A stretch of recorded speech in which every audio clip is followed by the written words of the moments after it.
Right, so here are my thoughts on The Snowman, directed by Tomas Alfredson, starring Michael Fassbender. It's not a good movie at all. Not a good movie. I'll get into why. Okay, Michael Fassbender plays alcoholic chain-smoking detective Harry Hole. Yep, have you laugh at that name real quick. Yep. And he is sent on a case to pursue a killer who calls himself the Snowman Killer because he comes out during winter and that's when he starts killing people. Right, I'm going to get into all the reasons why I do and don't like this movie. Well, I don't like it, but I'll get into the things I do like and I don't like about it. Right, number one thing I don't like. It's obvious instantly. It's not deep. So we see that he's a chain smoker, we see that he's an alcoholic, and we see that, you know, he's had family troubles of some sort, like he's divorced, and, you know, there's him and an illegitimate kid thing going on. We see this in the first half hour. Do we get told why, though? No, we do not. We don't get told why at all. We just, okay, he just is a chain smoker. He just is a drinker. Alright, righto then. You're not going to tell us anything about it? Okay. Alright, righto. Sick. And we get told by his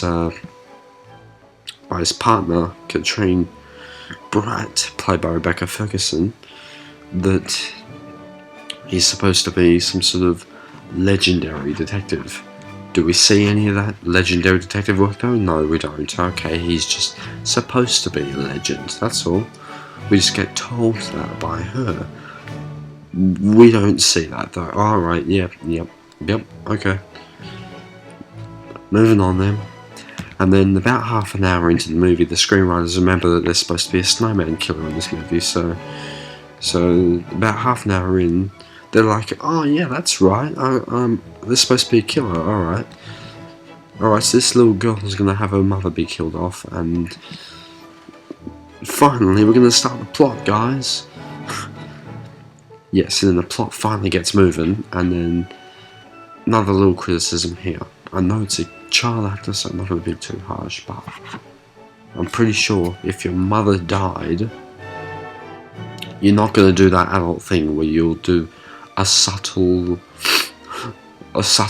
cry over it. No, a little kid will be bawling his or her eyes out, sprinting around the place for hours. It will not be a pretty sight at all. Now, J.K. Simmons' character's scenes, his scenes didn't need to be there. Harvey Stope, that's right. His character didn't need to be shown in the movie. He could have just been talked about, but his scenes didn't need to be there, really. Like, they didn't really add much, other than he ended up killing Katrine in the movie. That's it. But I think anyone else could have done that, really. I think any character associated with him could have been the one to do that. It's not a good movie, this one. And it has some of the worst editing in the world. There are a few scenes where I would watch it and I would think like it shows a before and an after of something happening, but you can't really clearly see what happens. Like, it's very choppy editing. I felt like very choppy editing, and I just felt it was a bit of a mess of a movie with certain plot points and things not making sense. And also, according to the director, he said this not long before, I think, like just around the time the movie came out, that about 10 to 12% of the script didn't even end up getting filmed because of how rushed the production was. yeah, I don't think you want to skip 10 to 12% of your script, especially if it's a mystery movie like this. That's not a good move. Val KIlmer's character had some of the worst dubbing I think I've ever heard in my life. That was horrible, horrible dubbing.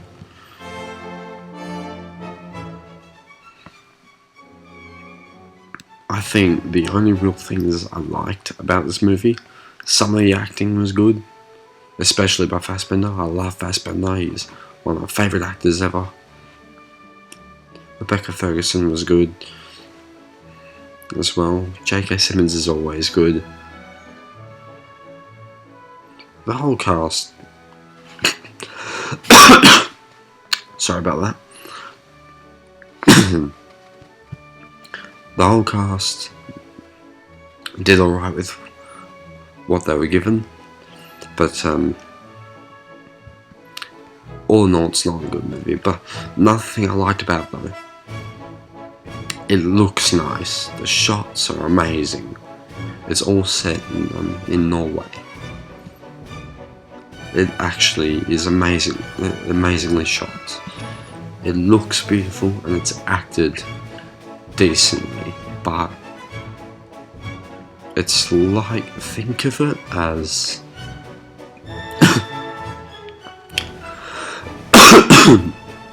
sorry about that again. Think of it as like a cool old vintage car or something that looks amazing on the outside, but it doesn't run well. Like, it looks amazing, it's all painted lovely, you know, it's got a shiny, lovely exterior, but the engine's faulty, and none of the functions work. That's basically what this as a movie is like. It looks lovely, it's presented amazingly, but the story's a mess. It doesn't run. And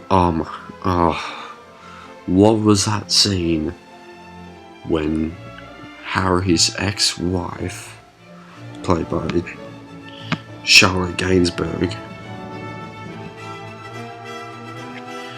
she comes into his apartment, grinds on him for a few seconds before just leaving, that was just so awkward. That was so stupid. That was all kinds of wrong, that scene.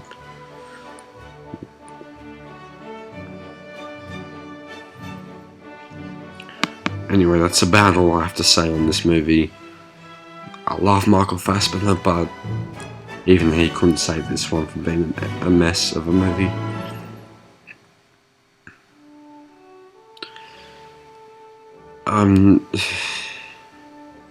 Got nothing to say other than that, really.